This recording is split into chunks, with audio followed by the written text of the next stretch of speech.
గుడి లోపల దేవుడిని ఎప్పుడు మనం చూసే ఉంటాం. గుడి పైన ఉండే ఈ కలశం వెనుక ఎంత సైన్స్ దాగి ఉందో మీకు తెలుసా? చాలా టెంపుల్స్‌లో మనం ఈ కలశాలు చూసే ఉంటాం కదండీ! మరి కలశాన్ని ఎలా తయారు చేస్తారు? ఈ కలశాన్ని పంచలోహాలతో తయారు చేస్తారు. పంచలోహాలు means 5 metals like gold, silver, copper, zinc, iron వీటితో తయారు చేస్తారు. ఈ 5 మెటల్స్ ఎందుకు యూజ్ చేస్తారంటే ఇట్ అబ్జర్వ్ ఎలక్ట్రోమాగ్నెటిక్ ప్రాపర్టీస్ అన్నమాట. నైట్ టైంలో మూన్ నుండి మ్యాగ్నెటిక్ వేవ్స్ రిలీజ్ అవుతాయి.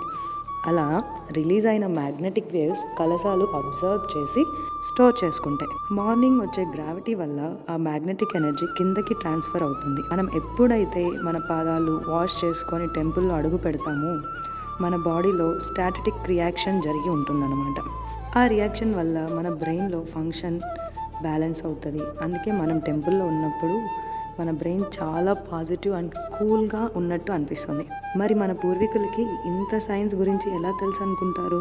అందుకే ఏమో బహుశా మన ట్రెడిషన్ని సనాతన ధర్మం అని అంటారు.